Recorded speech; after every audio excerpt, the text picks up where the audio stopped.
Friends, welcome to Pradeesh சமையல். இன்றைக்கி நம்ம பார்க்க போகிறது ஃப்ரூட் கஸ்டர்ட் ரெசிபி. வாங்க எப்படி செய்கிறதுன்னு பார்க்கலாம். ஃப்ரூட் கஸ்டர்ட் ரெசிபிக்கு தேவையான பொருட்கள்: பால். நான் 1/2 லிட்டர் பால் எடுத்திருக்கேன், தண்ணி சேர்க்காத பால். 1/2 கப் மாதுளம்பழம், 1/2 கப் ஆப்பிள், 1/2 கப் வாழைப்பழம், 1/2 கப் முலாம்பழம். நான் 1/4 கப் சர்க்கரை எடுத்திருக்கேன், அதாவது 8 ஸ்பூன் சர்க்கரை. சர்க்கரை உங்கள் இனிப்புக்கு தகுந்த மாதிரி நீங்கள் எடுத்துக்கோங்க. அப்புறம் 2 ஸ்பூன் கஸ்டர்ட் பவுடர். இதில் இந்த ஃப்ரூட்ஸ் தான் சேர்க்கணும் அப்படிங்கிறது கிடையாது. உங்களுக்கு விருப்பப்பட்ட ஃப்ரூட்ஸ் எதுவாக இருந்தாலும் சேர்த்துக்கலாம். பைனாப்பிள், மாம்பழம், அந்த மாதிரி எந்த ஃப்ரூட்ஸ் வேணாலும் இதில் சேர்த்துக்கலாம்.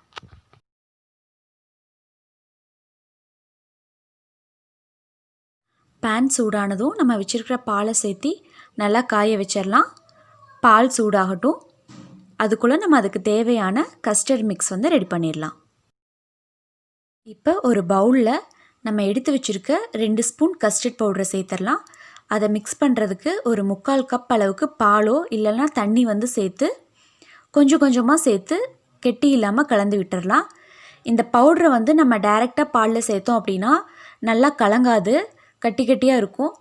அதனால நம்ம இந்த மாதிரி பாலோ இல்லை தண்ணியோ சேர்த்து நல்லா கட்டி இல்லாமல் கலக்கி விட்டுட்டு அதுக்கப்புறம் நம்ம பாலில் சேர்த்துடலாம்.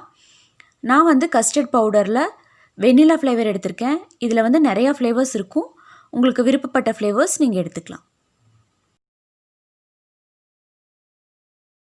இப்போ பால் நல்லா கொதிச்சிருச்சு. இதில் நம்ம ரெடி பண்ணி வச்சுருக்கிற கஸ்டர்ட் மிக்ஸை சேர்த்து நல்லா மிக்ஸ் பண்ணி விட்டுருங்க.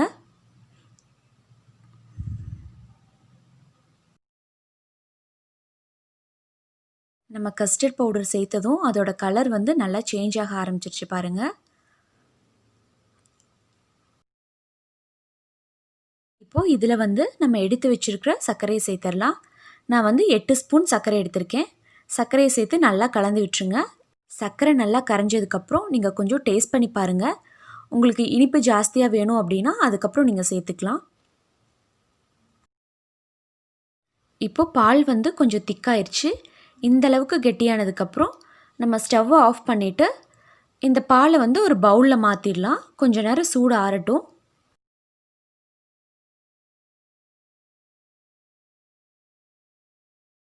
ஒரு 5 நிமிஷம் ஆகட்டும். சூடு நல்லா ஆறுனதுக்கப்புறம் நம்ம வச்சுருக்கிற ஃப்ரூட்ஸ் எல்லாம் அதில் சேர்த்து மிக்ஸ் பண்ணிடலாம். இப்போ நல்லா சூடு ஆறிடுச்சு. இதில் நம்ம வச்சுருக்கிற ஃப்ரூட்ஸ் எல்லாமே சேர்த்து நல்லா கலந்து விட்டுறலாம். ஒரு ஸ்பூன் வச்சு நல்லா மிக்ஸ் பண்ணி விட்டுருங்க. இதில் இந்த ஃப்ரூட்ஸ் தான் சேர்க்கணும் அப்படிங்கிறது கிடையாது. மாம்பழம், பைனாப்பிள், இந்த மாதிரி உங்களுக்கு விருப்பப்பட்ட ஃப்ரூட்ஸ் எதுவாக இருந்தாலும் நீங்கள் இதில் சேர்த்து மிக்ஸ் பண்ணிக்கலாம். நல்லாயிருக்கும். இப்போ ஃப்ரூட் கஸ்டர்ட் ரெசிபி ரெடி ஆயிடுச்சு. இதை நீங்கள் இப்படியே சாப்பிட்லாம். இல்லை உங்களுக்கு கொஞ்சம் ஜில்லுன்னு வேணும் அப்படின்னா ஃப்ரிட்ஜில் ஒரு 1 hour இல்லை 2 hour வச்சுருந்து சாப்பிட்லாம். ரொம்ப ரொம்ப டேஸ்டான ஸ்வீட்டான ஃப்ரூட் கஸ்டர்ட் ரெசிபி ரெடி ஆயிடுச்சு.